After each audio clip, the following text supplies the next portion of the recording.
بسم اللہ الرحمن الرحیم۔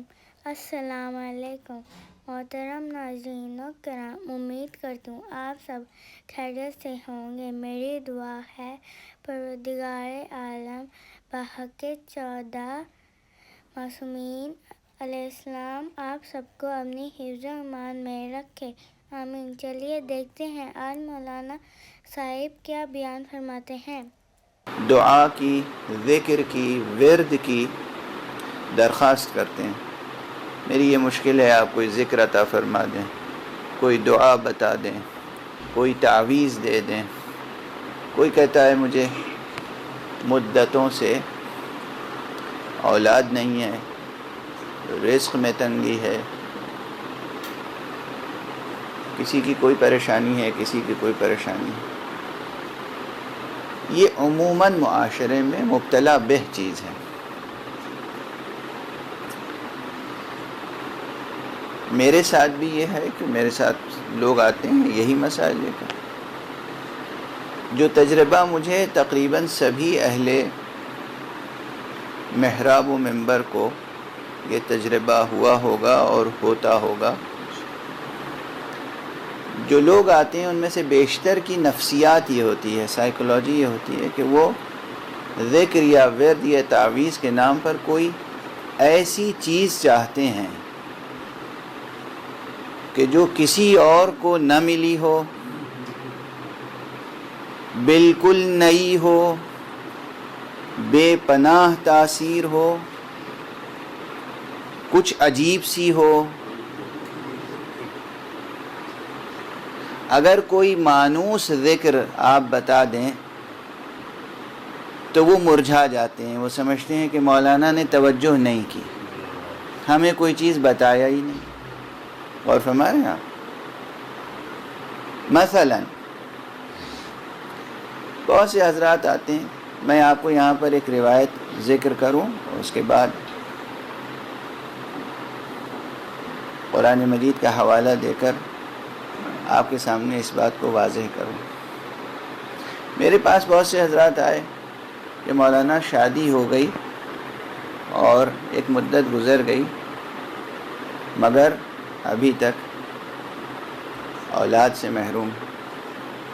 میں نے ان سے کہا آپ جائیے روزانہ نماز صبح کے بعد استغفار پڑھا کیجیے، استغفار کی تسبیح، استغفر اللہ۔ تو وہ ایسا مرجھا گئے، اس طرح مرجھا گئے، ایسا منہ بنا کے گئے کہ جیسے انہیں ہم نے کچھ نہیں دیا، کوئی بات نہیں بتائی، بلکہ دوسروں سے جا کے کہا کہ میں نے ان سے کہا تھا انہوں نے کچھ نہیں بتایا۔ یعنی استغفار ان کے لیے کوئی ذکر نہیں ہے۔ کوئی شخص آتا ہے وہ کہتا ہے کہ ہمیں رزق و روزی کی تنگی ہے، یا جاب نہیں ہے، ملازمت نہیں ہے، یا تجارت تھی اب اس میں بازار مندہ پڑ گیا، اب وہ تجارت فروغ نہیں پا رہی ہے، مشکل پیدا ہو گئی، پہلے بہت اچھی سچویشن تھی اب سچویشن پہلی جیسی نہیں۔ ان سے کہہ دیجئے کہ استغفار کثرت سے کیجئے، تو وہ سمجھتے ہیں کہ کوئی ذکر نہیں ہے۔ یعنی کوئی اچھوتی چیز ہو اور مشکل بھی ہو، یعنی 1 گھنٹے 2 گھنٹے کا عمل ہو تو سمجھتے ہیں کہ انہوں نے کوئی چیز بتائی۔ توجہ ہے؟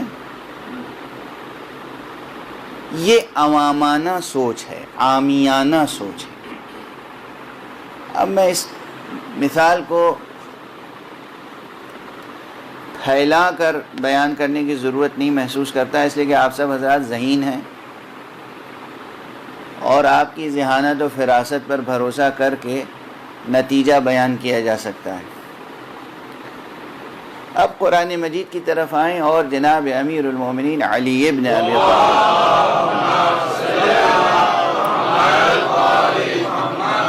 علیہ الصلاۃ والسلام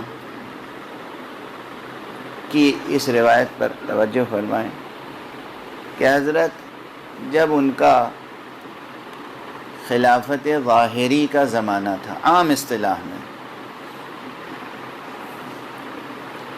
اور آپ کوفے میں تشریف فرما تھے،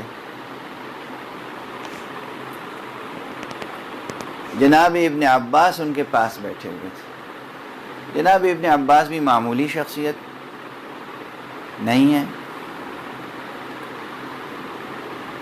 تمام مسلمان انہیں حبر الامہ کا لقب دیتے ہیں۔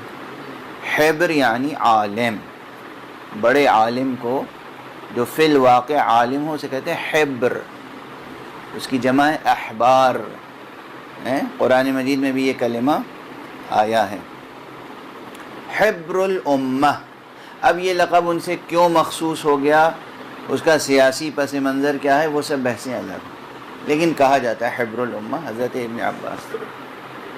حضرت امیر علیہ السلام کے چچا زاد بھائی بھی ہیں، عزیز بھی ہیں، قریب بھی ہیں، شاگرد بھی ہیں، صحابی بھی ہیں۔ جناب ابن عباس تشریف فرمائے، ایک شخص آیا، حضرت امیر المومنین علی ابن ابی طالب علیہ السلام۔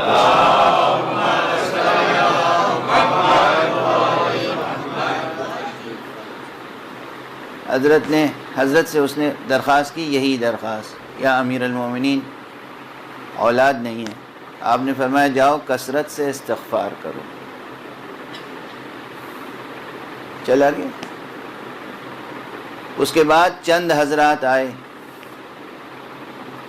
اور انہوں نے کہا کہ یا امیر المومنین ہمارے شہر میں بارش نہیں ہوئی، اور بارش نہ ہونے کی وجہ سے زراعت برباد ہو گئی۔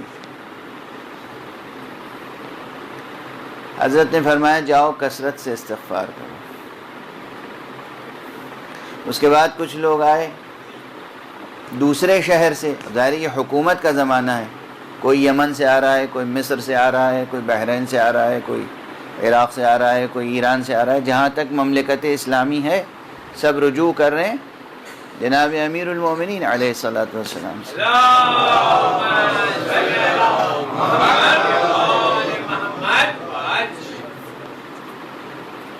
یہ تیسرا گروہ آیا، اس نے کہا یا امیر المومنین ہمارے یہاں باغات بہت اچھے تھے لیکن اس میں بیماری پیدا ہو گئی، کیڑے لگ گئے، باغ برباد ہو گئے، اور ہم اقتصادی طور پر افلاس کا شکار ہو گئے۔ فرمایا جاؤ کثرت سے استغفار کرو۔ اسی طرح 5 مختلف مسائل لے کر مختلف گروہ آئے، ہر ایک کو آپ نے فرمایا جاؤ کثرت سے استغفار کرو۔ جب 5واں گروہ گیا ایک ہی نشست میں ایک ہی دن، اب جناب ابن عباس سے رہا نہیں گیا، کہا یا امیر المومنین، ہر ایک کا مسئلہ الگ تھا، جواب ایک۔ آپ تو وہ ہیں کہ اگر ایک ہی سوال بار بار کیا جائے تو الگ الگ جواب دیتے ہیں، سب کا ایک سوال آپ کا الگ الگ جواب ہوتا ہے، یہاں ہر ایک کا الگ الگ سوال، آپ کا ایک ہی جواب۔ تو آپ نے فرمایا ابن عباس تم نے قرآن مجید نہیں پڑھا؟ قرآن مجید میں سورہ مبارکہ نوح میں کیا فرمایا ہے پروردگار نے؟ جناب نوح کی زبانی قُلْتُ اسْتَغْفِرُوا رَبَّكُمْ إِنَّهُ كَانَ غفارا، استغفار کرو، پروردگار بہت بڑا غفار ہے، یعنی آخرت میں مغفرت ہے۔ یرسل السماء علیکم مدرارا، اور دوسرا اثر استغفار کا یہ ہوگا کہ تمہارے اوپر بارش ہوگی، بے پناہ آسمان سے بارش ہوگی۔ وَيُمْدِدْكُمْ بِأَمْوَالٍ وَبَنِينَ، اور تمہاری مدد کرے گا مال سے اور نسل سے، اولاد سے۔ وَيَجْعَلْ لَكُمْ جَنَّاتٍ وَيَجْعَلْ لَكُمْ أَنْهَارًا، اور تمہارے لیے باغ عطا کرے گا، نہریں عطا کرے گا۔ یہ سن کے جناب ابن عباس نے کہا یا امیر المومنین ہمیں ایسا لگتا ہے کہ آج سے پہلے یہ آیت نظر سے گزری ہی نہیں تھی۔ قرآن مجید کی آیت ہے سورہ مبارکہ نوح کی، جس میں ایک عمل کیا استغفار، اور اس کے 5 فوائد وہیں لکھے ہوئے ہیں۔ تم استغفار کرو، اس کے نتائج کیا ہوں گے؟ 5 نتائج اس ایک مقام پر ہیں، باقی قرآن مجید میں دوسرے مقامات پر اور بھی فوائد ہیں، لیکن ایک عمل استغفار کا فائدہ یہ ہے کہ آخرت میں بخشش ہوگی، دنیا میں بارش، رحمت، باران رحمت، باغات، نہریں، مال، اولاد۔ اور ابن عباس کہتے ہیں یا امیر المومنین ہمیں ایسا لگتا ہے کہ اب سے پہلے یہ آیت نظر سے گزری ہی نہیں تھی۔ ایک